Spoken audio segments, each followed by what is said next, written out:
வாங்க இன்றைக்கி கருப்பு கவுனி அரிசியில் இன்ஸ்டண்ட்டாக ஒரு தோசை பேட்டர் ரெடி பண்ணி தோசை ஊற்றலாங்க. நான் அதுக்கு ஒரு 1.5 கப் கருப்பு கவுனி எடுத்துக்கிட்டேங்க. நைட்டே ஊற வச்சுட்டேங்க. இந்தளவுக்கு ஊறி இருக்குங்க.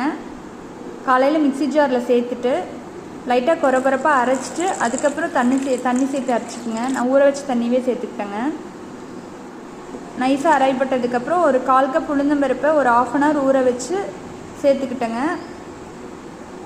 நம்ம தோசை பேட்டர் பக்குவத்துக்கு அரைச்சிக்குங்க. இந்தளவுக்கு அரைப்பட்டால் போதுங்க. நம்ம இன்ஸ்டன்ட் தோசைங்கிறதுனால தக்காளி 2 தக்காளி சேர்த்துக்கிட்டேங்க. ஜீரகம், மிளகு, பூண்டு, 2 வரமிளகா, கருகாப்பில் சேர்க்கலங்க, நீங்கள் சேர்த்துக்குங்க. அது கூட தயிர் சேர்த்துக்குங்க. தயிர் தான் வந்துட்டு சாஃப்ட்னஸ் கொடுக்குங்க. ஏன்னா நம்ம புளிக்க வைக்கிறது இல்லை, உடனே ஊற்ற போகிறோம். அதனால் தயிர் ஊற்றிக்கிட்டிங்கன்னா தான் சாஃப்ட்னஸ் கிடைக்குங்க. நான் இந்த பேட்டருக்கு 2 ஸ்பூன் உப்பு எடுத்துக்கிட்டேங்க. கரெக்டாக இருந்துச்சுங்க. கலந்துட்டு கொஞ்சம் எனக்கு என்னமோ தண்ணியாட்டு இருக்கிறாப்பில் இருந்துச்சுங்க. தோசை வருமானு டவுட்டாக இருந்துச்சு. அதனால் கொஞ்சம் 2 ஸ்பூன் அரிசி மாவு சேர்த்துக்கிட்டேங்க. ஒரு 5:30 மணிக்கு அரைச்சிட்டு ஒரு 7:30 மணி வரைக்கும் மூடி வச்சுட்டேங்க. இந்த பக்குவத்துக்கு வந்துருச்சுங்க. நல்லா கலந்துட்டு நான் ஊத்தாப்பம் ட்ரை பண்ணேங்க. நீங்கள் மெலிசா ஊற்றினீங்கனாலும் தோசை நல்லா வருங்க.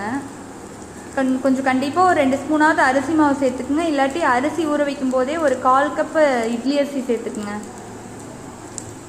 நான் ஆனியன் ஊத்தாப்பம் ட்ரை பண்ணலான்னு சொல்லிட்டு ஒரு சின்ன சைஸ் ஆனியனை குட்டி குட்டியாக சாப் பண்ணி போட்டுக்கிட்டேங்க. பொடி பிரண்டை பொடிங்க.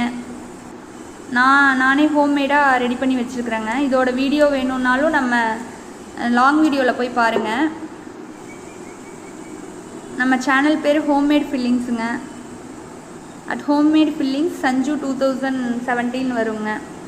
உள்ளே போய் பார்த்தீங்கன்னா பிரண்டை வீடியோ இருக்குங்க. நீங்களும் பார்த்துட்டு பிரண்டை பொடி ட்ரை பண்ணி பாருங்கள். ரொம்ப அருமையாக வருங்க.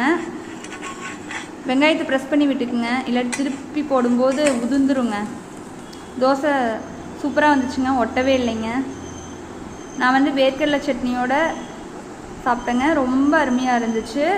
இன்ஸ்டண்ட்டாக ரெடி பண்ணலாங்க. நைட் யோசிச்சிங்கன்னா காலையில் ரெடி பண்ணி குழந்தைங்களுக்கு கொடுத்துர்லாங்க. ரொம்ப அருமையாக இருக்கும்.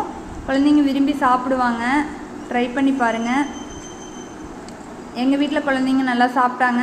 அவங்களுக்கு ரொம்ப பிடிச்சிருந்துச்சுங்க. நீங்களும் ட்ரை பண்ணி பார்த்துட்டு எப்படி இருந்துச்சுன்னு கமெண்ட் பண்ணுங்கள்.